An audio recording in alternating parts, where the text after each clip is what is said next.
औरत जिसके साथ हर मोड़ पर कोई ना कोई जानलेवा हादसा हो रहा था, जैसे उसके सर पर हर वक्त मौत का साया मंडरा रहा हो। क्या ये हादसे इत्तेफाकन हो रहे थे या फिर ये किसी की सोची समझी साजिश थी? क्या थी इन हादसों के पीछे की सच्चाई?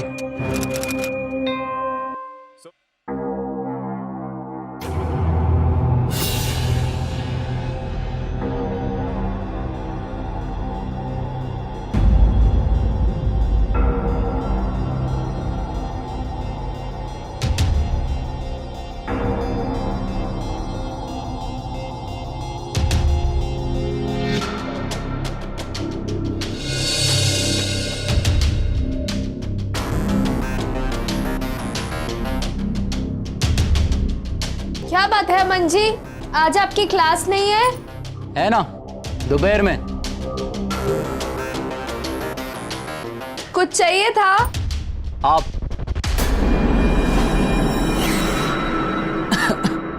क्या हाथों का बना हुआ अचार? हाँ हाँ, बन जाएगा तो भिजवा दूंगी।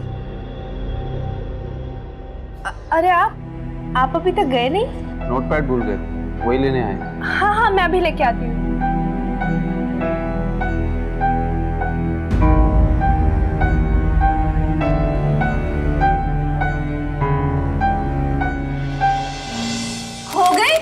खो गई मतलब क्या?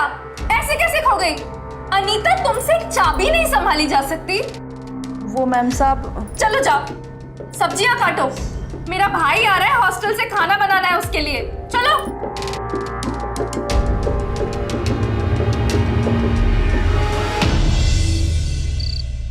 लेना। नहीं दीदी दीदी, बस बस बस बस, ऑलरेडी आपके बनाए खाने के लालच में बहुत ज्यादा खा चुका हूँ मैं। लालच की क्या बात कर रहे हो? ये देखो 4 साल की लालच का नतीजा। जीजू, आप इतने हैंडसम हो, इतने से पेट से क्या फर्क पड़ने वाला है? ये कौन बार बार ब्लैंक कॉल कर रहा है? तुम रुको, खाना खाओ, मैं देखती हूँ।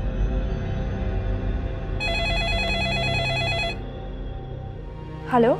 चलो, आखिर तुमने फोन तो उठाया, वरना मुझे तो लगा कि आज तुम्हारे भाई की आवाज सुननी पड़ेगी। हमने तो ये बताने के लिए फोन लगाया था कि आज तुम बहुत खूबसूरत लग रही हो। Hello hello hello.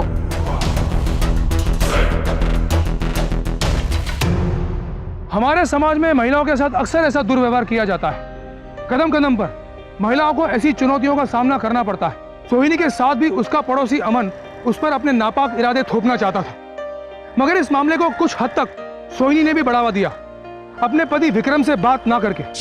यहीं पर हमारी समाज की महिलाएं गलती कर बैठती हैं। शर्म और बदनामी के मारे वो चुप हो जाती हैं, बात को दबा देती हैं, जबकि होना उल्टा चाहिए।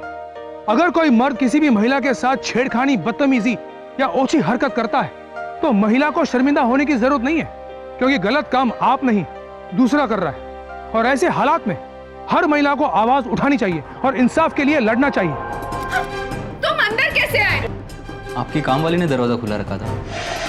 देखो अमन, अपनी हद में रहो। मैं इसलिए चुप बैठी हूँ क्योंकि तुम और विक्रम साथ में काम करते हो और कोई बवाल ना हो जाए। लेकिन आइंदा अगर तुमने कोई भी घटिया हरकत की ना, तो मैं चुप नहीं रहूंगी, समझे तुम मुझे धमकी दे रही हो? हाँ, तुम जानती नहीं इसका नतीजा क्या होगा।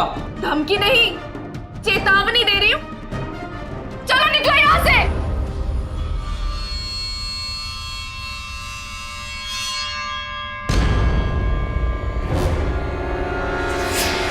सोहिनी ने अमन को अपनी मनमानी करने से रोककर उसके अहंकार को करारा तमाचा मारा था, जिसकी वजह से अमन तिलमिला उठा था। उसे अपनी ये बेइज्जती कतई बर्दाश्त नहीं हो रही थी। उधर विक्रम को भी इस बात की जानकारी थी, पर पता नहीं क्यों उसने सोहिनी से इस बारे में बात करना उचित नहीं समझा। क्या विक्रम भी सोहिनी की तरह कोई बड़ी गलती कर रहा था?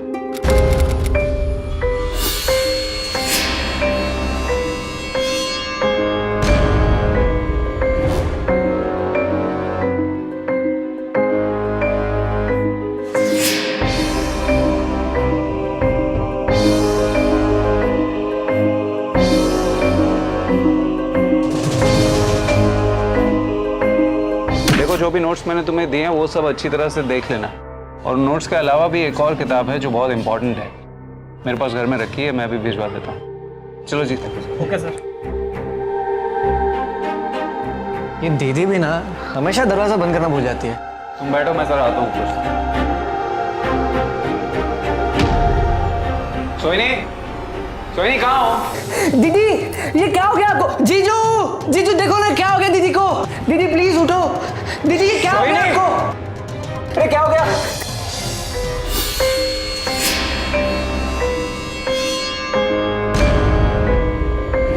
अरे डॉक्टर साहब देखिए ना इन्हें, कितना खून बह गया है। क्या हुआ इन्हें? पता नहीं, घर पे चोरी हुई थी और दीदी जमीन पर बेहोश पड़ी थी। आपको जो पूछना है बाद में पूछिएगा, पहले इनका देखिए। इन्हें उठी लेके जाओ जल्दी, come on quick fast move move.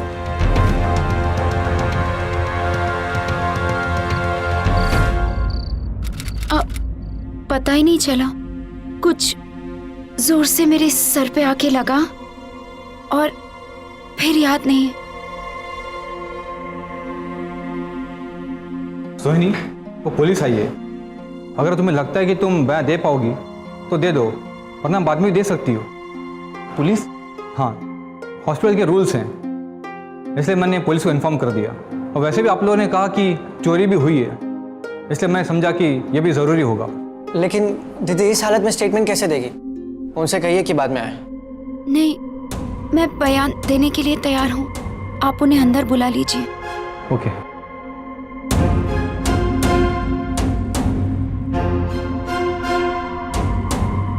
जी कहिए, मैं ही सोहिनी हूँ, बताइए। आप? मैं विक्रम राय, इनका पति। ये जीत है, इनका भाई। सोनी जी, आपके साथ जो कुछ भी हुआ आराम से आप बताइए। मैम सब सारा काम हो गया है, मैं जाऊँ? हाँ ठीक है जी।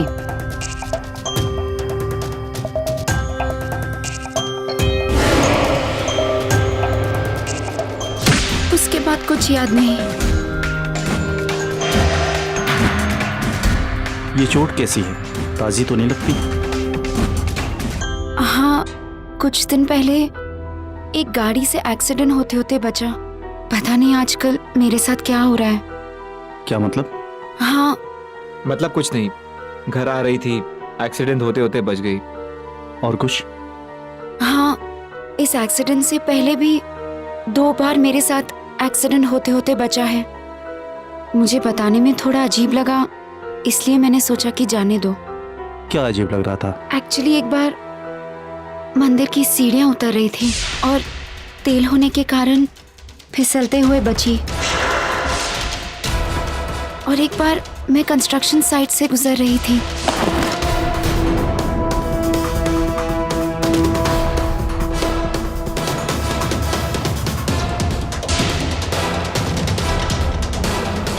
आपको इस हालत में सबसे पहले घर में किसने देखा? हमने, मैं और जीजू क्लासेस से आ रहे थे और घर पे आके देखा तो दीदी किचन में बेहोश पड़ी थी। और घर का ताला टूटा हुआ था? नहीं, ताला नहीं टूटा था, लेकिन दरवाजा खुला था। इसका मतलब कोई चाबी से अंदर घुसा है और आप लोग कह रहे हैं चोरी हुई है। क्या क्या चोरी हुआ पता चला आपको? हमने अभी चेक नहीं किया है। तो चलिए चेक करते हैं।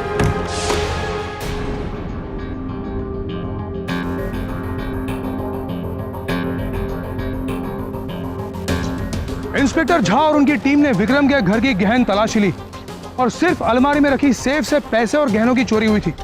बाकी घर का सामान वैसा का वैसा रखा हुआ था। इंस्पेक्टर झा ये समझ गए कि यह काम किसी अपने या करीबी इंसान का हो सकता है, जिसका विक्रम के घर आना जाना लगा रहता होगा। तो घर की चाबी आप 3 लोगों के पास होती है, एक आपके पास, सोहिनी जी के पास और जीत के पास, राइट? जी हाँ। हाँ झा साहब, हमारे यहाँ एक काम वाली आती है, एक चाबी हमने उसे भी दे रखी है। मुझे क्या पता साहब, घर में चोरी किसने की। और जब भी घर में कुछ होता है तो आप लोग सीधा हम भाई लोगों पर ही क्यों इल्जाम लगा देते हैं? घर वालों के अलावा एक चाबी तुम्हारे पास है, तुम पे नहीं तो क्या बाहर वालों पे शक करेंगे हम? साहब वो चाबी तो कब की गुम हो गई। मैंने मैम साहब से भी कहा था करीब 2 हफ्ते पहले। आप चाहें तो उनसे पूछ लीजिए, उन्होंने मुझे दूसरी चाबी नहीं बनवा के दी। आज काम पे से कितने बजे आई थी? साहब वो रोज की तरह 7 बजे। सर चोरी भी लगभग 7 बजे के आसपास ही हुई थी। घर से निकलने के वक्त किसी को देखा था आसपास? नहीं साहब, वो हमारे पड़ोसी हैं अमन साहब। कल अपने गार्डन में टहल रहे थे, लेकिन वो उस दिन के बाद घर में कभी नहीं आए। किस दिन के बाद? जिस दिन मैम साहब से झगड़ा हुआ था। तो अगर तुमने कोई भी घटिया हरकत की ना तो मैं चुप नहीं रहूंगी, समझे तुम मुझे धमकी दे रही हो? हाँ? तुम जानती नहीं इसका नतीजा क्या होगा। देखिए इंस्पेक्टर, आप बेवजह मुझ पर इल्जाम लगा रहे हैं। बेवजह नहीं अमन जी, बेवजह नहीं। हो सकता है आपने उन्हें सबक सिखाने के लिए सब कुछ किया और नाम डाल दिया चोरी का, और फिर आपने उन्हें धमकी भी तो दी थी, क्यों? चलिए, कहाँ? अभी आपके मन में क्या चल रहा है वो तो हम पता नहीं लगा सकते, लेकिन आपके घर की तलाशी लेकर बहुत कुछ पता लगा सकते। चलिए। ढूंढिए ढूंढिए, कुछ मिल जाएगा तो हमें भी बता दीजिएगा। साहब ये बैग भी लगा कार में। ऊपर कर।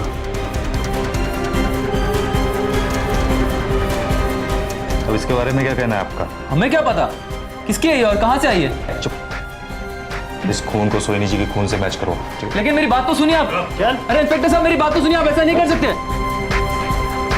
अमन को फौरन हिरासत में ले लिया गया और सोहिनी के कत्ल की कोशिश के लिए उस पर अटेम्प्ट टू मर्डर का केस चलाया गया। दूसरी ओर सोहिनी अस्पताल से डिस्चार्ज होकर अपने घर पहुंच गई, मगर उसकी हालत अभी बहुत नाजुक थी। गहरे जख्म से वो धीरे धीरे उभर रही थी, लेकिन कम से कम अमन की गिरफ्तारी ने उसके मन को सुकून पहुंचाया। सब मेरी ही गलती है, मुझे आपको बता देना चाहिए था उसकी हरकतों के बारे में, लेकिन मैं आपको खामखा परेशान नहीं करना चाहती थी। इसमें तुम्हारी कोई गलती नहीं है, अपने आप को दोष मत दो। सह देखो अपनी, कुछ खा लो। सच कहूँ तो बिल्कुल भूख नहीं है, अब इतनी गर्मी है कि मन भी नहीं कर रहा है खाना खाने का। मैं नींबू पानी बना लेती हूँ। बैठो, हम बना कर लाते हैं।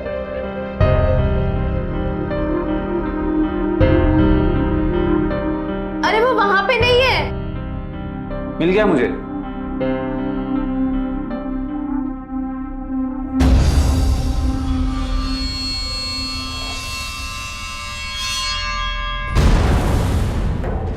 ये लो, ठंडा ठंडा ताजा नींबू पानी पियो।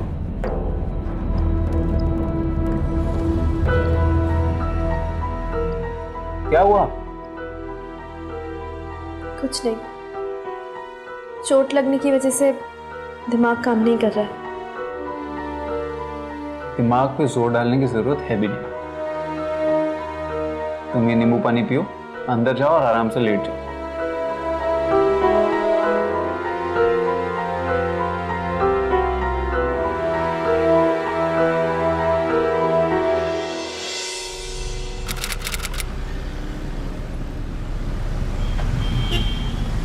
खाना इतना अच्छा था ना विक्रम। हाँ। हमें अक्सर यहाँ आना चाहिए।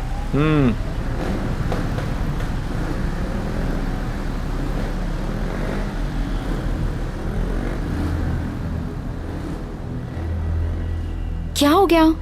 मेरी हेडलाइट बंद हो गई है। अभी कुछ ही दिन पहले मैंने मैकेनिक को दी थी बाइक। इन लोगों को एक बार कोई चीज दो तो ठीक हो ही नहीं सकती। अरे लेकिन इतने अंधेरे में बिना हेडलाइट्स के हम कैसे जाएंगे? क्या करें अब, यहाँ तो नहीं रोक सकते। तुम घबराओ मत, मैं संभल कर चलाऊंगा।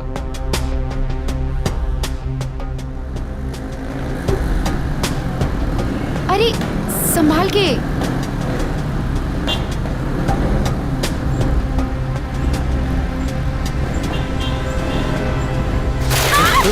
वो जिस औरत का एक्सीडेंट हुआ उसका नाम क्या है? सर उसका नाम सोहिनी है। सोहिनी। जहाँ साहब, मिस्टर विक्रम, आप? जिस औरत का एक्सीडेंट हुआ मेरी पत्नी है। सोहिनी जी, मुझे तो लगता है किसी ने जैसे आपकी जान को नुकसान पहुंचाने की ठान ली हो। वो सब छोड़िए इंस्पेक्टर साहब, आप हमें ये बताइए कि उस अमन का क्या? हमें लगता है कि इसके पीछे भी उसी का हाथ है। उसे कल ही छोड़ दिया। क्या? छूट गया? दीदी, दीदी क्या हो गया आपको? मैं बिल्कुल ठीक हूँ, कुछ नहीं, बस एक छोटा सा एक्सीडेंट हो गया। एक्सीडेंट फिर से? वही तो, एक इंसान के इतने एक्सीडेंट कैसे हो सकते हैं? हम आपसे कह रहे हैं इसके पीछे उसी अमन का हाथ। अमन ने दोबारा सोहिनी की जान लेने की कोशिश की है।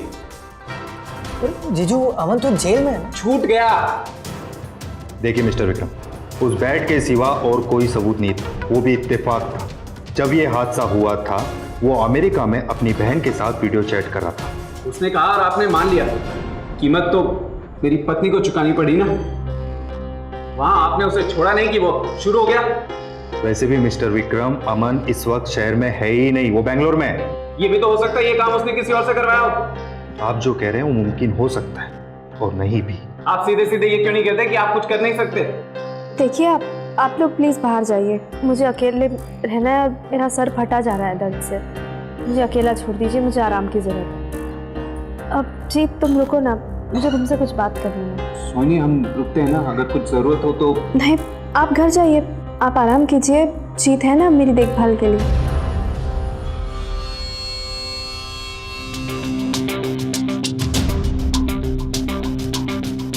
जीत, पता नहीं सोहिनी को क्या हो गया, बदली बदली सी लग रही है। अच्छा हम 2 दिनों के लिए बाहर जा रहे हैं।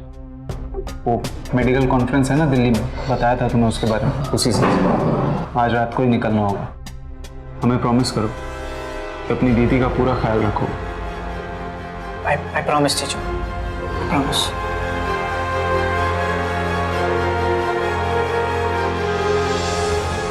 दीदी अब फिर शुरू हो गई। मुझे समझ में नहीं आ रहा आपके मन में यह वहम जीजू के खिलाफ कैसे आ गया, और वो भी जबकि सबको पता है, आपको भी पता है कि ये सब वो अमन कर रहा था।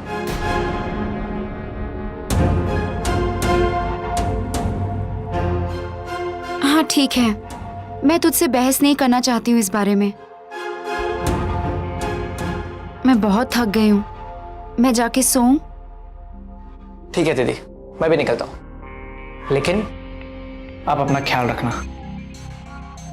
चलता हूँ।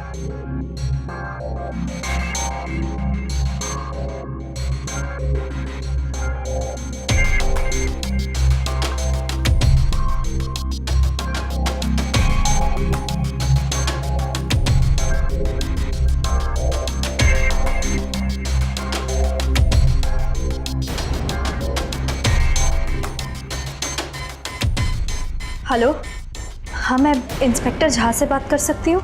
जी नहीं, वो किसी इमरजेंसी केस पर बाहर गए हैं, वो कल सुबह तक लौटेंगे। ठीक है।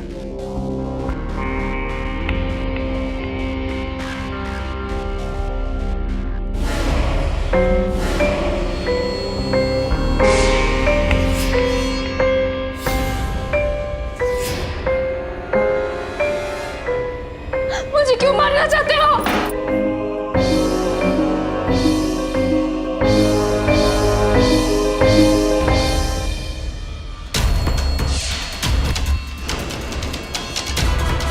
विक्रम, मुझे क्यों मारना चाहते हो?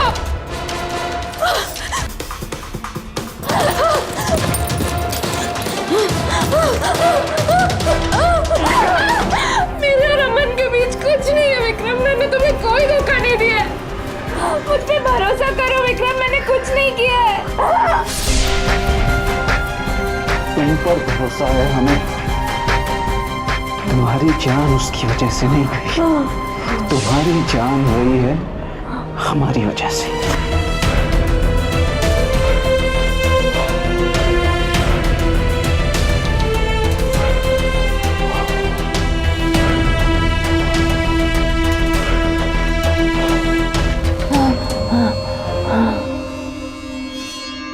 जी मैं तुमसे कहा था, वही है। क्या वजह थी जिसने विक्रम को इतना निर्दयी बना दिया था? क्यों उसने सोहिनी की इतनी क्रूरता से हत्या कर दी? वो सोहिनी जिसे वो बेहद प्यार करता था, जिसके साथ उसने जीने मरने की कस्में खाई थी। इस हत्या के पीछे की असली वजह क्या थी?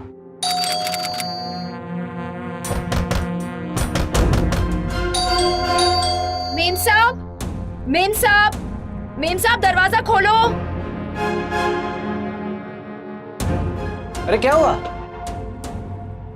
1 महीने से कह रही हूँ कि चाबी बनवा दो, चाबी बनवा दो, पर मेम साहब को टाइम कहा और बिना मतलब इधर खड़ी हूँ।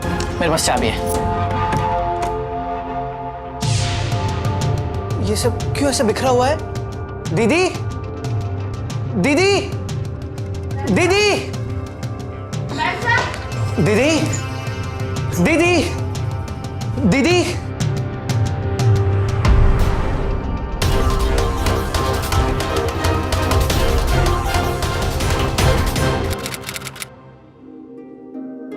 एक मिनट।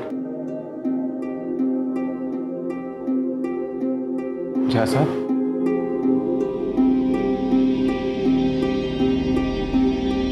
जीत, दीदी,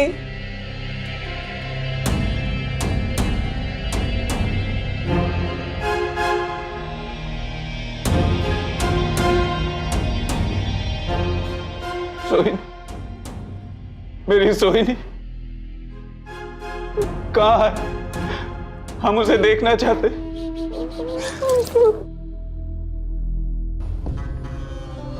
मिस्टर विक्रम, सोनू जी की बॉडी को पोस्टमार्टम के लिए भेजा है। जैसे ही टेस्ट हो जाएंगे बॉडी आपको लौटा दी जाएगी। मेरी सोहिनी किसने किया ये? फिलहाल तो कुछ नहीं कह सकते। शावर के पानी की वजह से ज्यादा करके निशान और सबूत धुल चुके हैं। फिर भी फॉरेंसिक एविडेंस तो होगी। क्या फायदा? मेरी सोहिनी तो वापस नहीं हुई। माफ कीजिएगा, ये समय सही तो नहीं है लेकिन करना जरूरी है। आप दोनों से कुछ जरूरी सवालात करने हैं। अगर आप लोग पुलिस स्टेशन आ जाते तो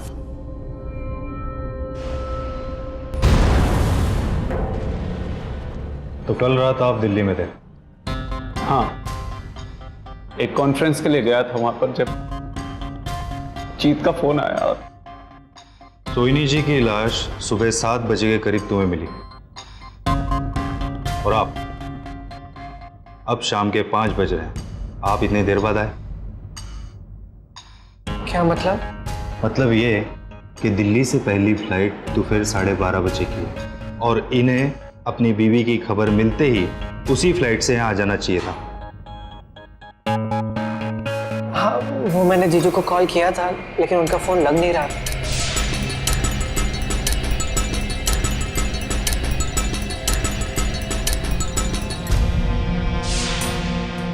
कॉन्फ्रेंस देर रात तक चली। हम थक गए थे बहुत, इसलिए फोन स्विच ऑफ करके सो गए। तो आप उनके होटल में फोन लगाते जहां ये रुके हुए थे? इसे नहीं पता था कि हम कहाँ ठहरे। फिर आखिर में मैंने इनके साथी को कॉल किया। हेलो, मैं विक्रम राय से बात करना चाहता हूँ, अर्जेंट। हाँ, विक्रम हमारे होटल पे नहीं है, वो साकेत में किसी दूसरे होटल पे है। ठीक है, ठीक है। मिस्टर विक्रम, क्या मैं जान सकता हूँ आप उस होटल में क्यों नहीं ठहरे जहां आपके साथी ठहरे हुए थे? देखिए, हमें अपनी दादी से मिलना था। मेरी दादी वहीं रहती है जिस होटल में मैंने कमरा लिया। लेकिन आप हमसे इतने सवाल क्यों पूछ रहे हैं? सवाल तो हमें आपसे पूछने चाहिए। आपने अमन को लॉकअप में क्यों नहीं रखा? अगर रखा होता तो। देखिए मिस्टर विक्रम, मैं सिर्फ अपना काम कर रहा हूँ। आपको परेशान करने का मेरा कोई भी उद्देश्य नहीं है। आप यहाँ आए उसके लिए शुक्रिया। आप जा सकते। अच्छा मिस्टर विक्रम, कल सोहिनी जी का फोन पुलिस स्टेशन में आया था, मुझसे बात करना चाहते थे। आप बता सकते हैं किस सिलसिले में?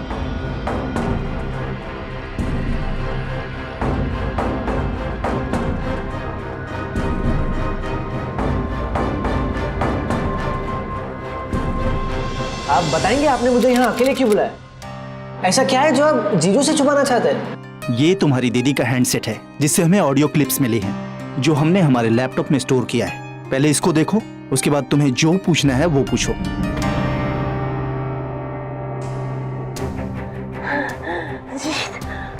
तुमसे कहा था वही है। ये कैसे हो सकता है? नहीं, ये नहीं हो सकता। जीत, सोहिनी किसके बारे में बात कर रही है तुमसे? विक्रम जीजू। कहा था मुझे ये दीदी ने, लेकिन मैंने ही विश्वास नहीं किया। जीत, एक मिनट, क्या कहा था तुम्हारी दीदी ने? वो पूछ रहे थे कि कभी जीजू हमें क्लासेस के बीच में छोड़ के गए क्या?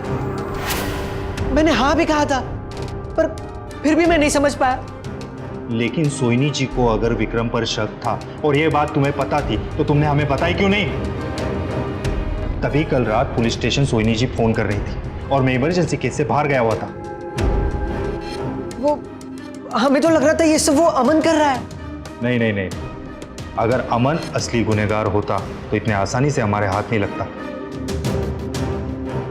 लेकिन इंस्पेक्टर साहब, जीजू ये क्यों करेंगे? वो कितना प्यार करते थे दीदी से, कितना ख्याल रखते थे। वेल वो तो हम पता कर ही लेंगे। हमें सिर्फ उस होटल से तुम्हारे जीजू का बाहर निकलने का फुटेज या सबूत इकट्ठा करना होगा। वैसे क्या नाम बताया था उस होटल का जिसमें तुम्हारे जीजू ठहरे थे?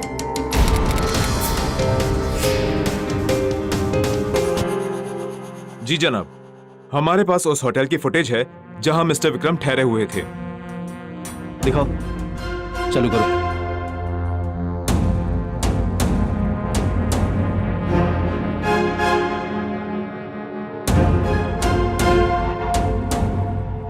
आगे आगे।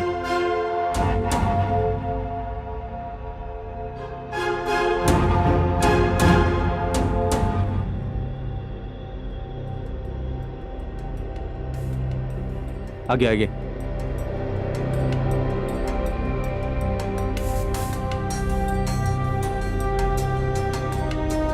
Forward, this.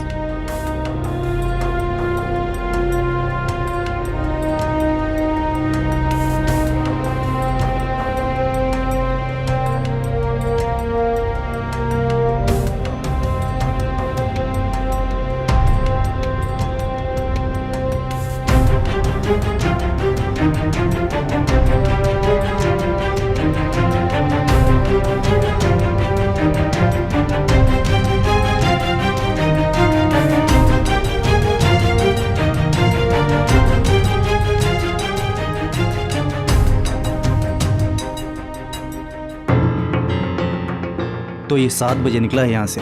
जी जनाब, लेकिन ये बिल्कुल खाली हाथ है। हो सकता है कुछ लाया नहीं हो, खाली हाथ हो। पाठक, ये काम करो, मैं वापस निकल रहा हूँ कल, तुम यहीं रुको। हो सकता है यहाँ से और कोई सबूत हमें मिले। Okay sir. सर 10 अप्रैल को दिल्ली से जमशेदपुर जाने वाली फ्लाइट में मिस्टर विक्रम का नाम नहीं है। ऐसे कैसे हो सकता? अरे ऐसा कोई तो पैसेंजर होगा जो 10 की रात और 11 की सुबह के बीच दिल्ली से आया गया हो। सर ऐसे 5 पैसेंजर हैं। उन 5 को फोन करो, क्रॉस चेक करो और पाठक को इन्फॉर्म करो, उसे यहाँ जल्द से जल्द बुलवाओ। जाओ।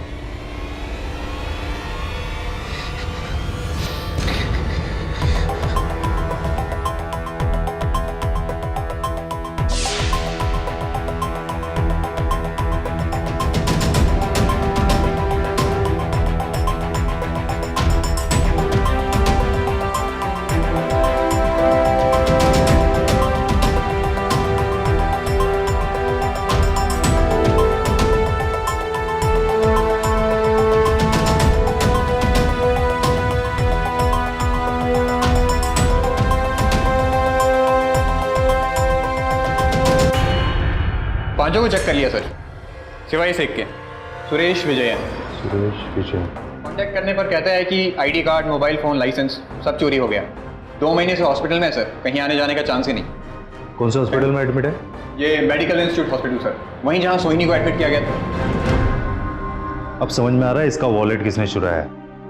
इंस्पेक्टर साहब, हाँ, ये देखिए, जीजू का बैग कपड़ के ऊपर मिला मुझे। इस पर 2 अलग अलग फ्लाइट के लगेज टैग्स है और एक में 10 अप्रैल का स्टैंप है।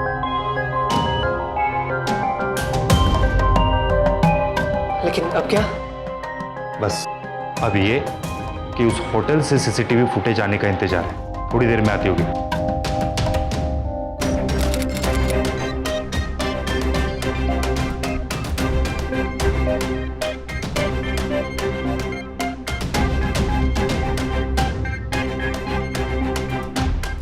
ये औरत कौन है? इसके पास वैसा ही बैग है जैसा बैग विक्रम के पास है। चेहरा भी ठीक से दिखाई नहीं दे रहा सर। पता करो ये कौन है और इमीडिएट मुझे इन्फॉर्म करो।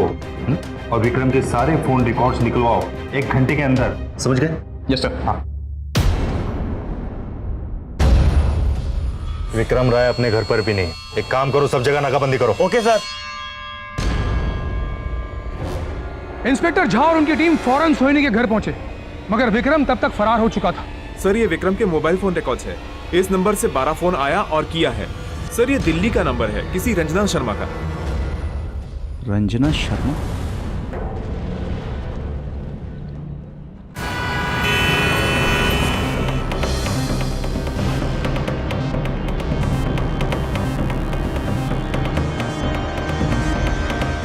एक को चारों तरफ से घेरो, चलो।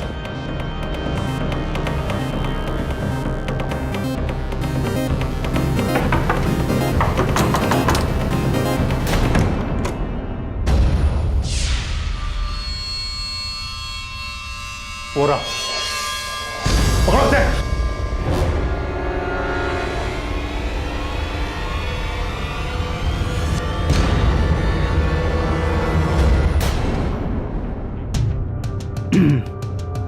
रंजना जी, ये फुटेज है ना, मुझे परेशान कर रहा है।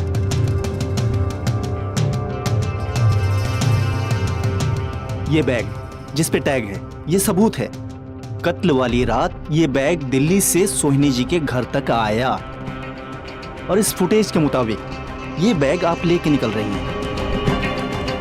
रंजना जी, अगर आप चाहती हैं कि मैं आपसे और कोई सवाल ना पूछूं, तो आप मिस्टर विक्रम के बारे में हमें वो सच बताइए जो हम सुनना चाहते हैं। बोलिए।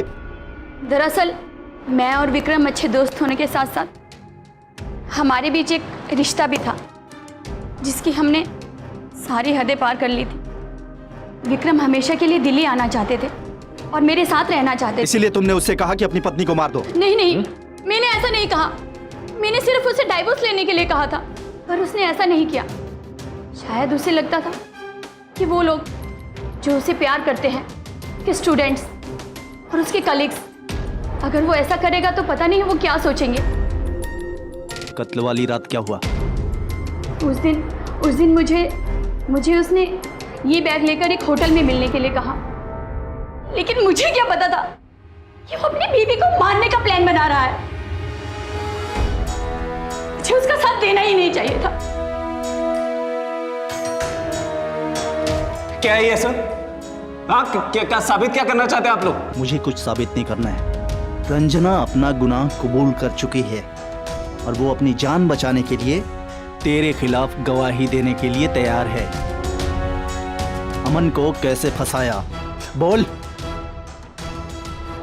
हम अमन को फंसाना नहीं चाहते थे, हम तो सिर्फ चाहते थे कि ये सब कुछ एक एक्सीडेंट लगे। जब कुछ नहीं हुआ तो हमने सोचा हम अपने घर में चोरी करवाते थे। अगले हफ्ते से आप लोगों के मिड टर्म्स शुरू हैं। जो नोट्स मैंने आपको दिए वो बहुत इंपॉर्टेंट हैं। आप लोग कंटिन्यू कीजिए, मैं डीन सर से मिल के आता हूँ।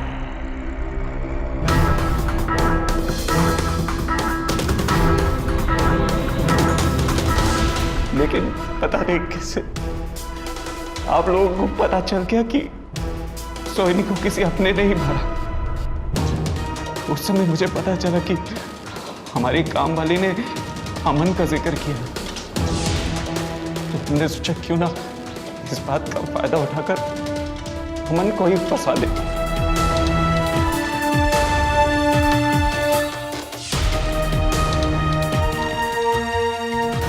कॉन्फ्रेंस वाली रात हम 11 बजे झारखंड वापस आ गए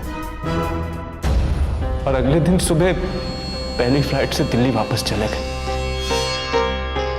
हम क्या करते? मजबूर थे। रंजना के साथ हमें सब कुछ मिल सकता था, हमारी हर खुशी, हमारे सारे सपने पूरे हो जाते। इसलिए हमने सोचा कि एक बार हम अपने लिए जिएंगे, अपने सपने पूरे करेंगे। हम कुछ करना चाहते थे इंस्पेक्टर, कुछ बनना चाहते थे। खैर, कुछ का तो पता नहीं, लेकिन आप मुजरिम जरूर बन गए मिस्टर विक्रम। विक्रम अगर चाहता तो वो सोहिनी से तलाक लेकर अपनी बाकी की जिंदगी बड़े आराम से रंजना के साथ बिता सकता था, मगर तलाक लेने के बजाय उसने सोहिनी को मार डालना उचित समझा। नेशनल क्राइम रिकॉर्ड्स ब्यूरो के आंकड़ों के मुताबिक ज्यादातर खून की वजह प्यार में धोखा, एक तरफा प्यार या फिर एक्स्ट्रा मैरिटल अफेयर ही होते हैं। विक्रम ने भी इसी वजह से सोहिनी का खून किया और उसे इसकी सजा मिली। उसे सोहिनी की जान से ज्यादा अपने सपने अपनी खोखली शान ज्यादा प्यारी थी और विक्रम की इस घटिया सोच को बढ़ावा दिया दूसरों की लापरवाही ने, क्योंकि बाद में सबको समझ में आ गया कि सोहिनी का डर उसका भ्रम नहीं था, मगर तब तक बहुत देर हो गई थी। काश सोहिनी ने पहले ही इंस्पेक्टर झा को सब कुछ बता दिया होता। काश जीत ने सोहिनी के डर को नजरअंदाज ना किया होता, तो शायद विक्रम को ऐसी हरकत करने की हिम्मत नहीं होती और सोहिनी आज जिंदा होती।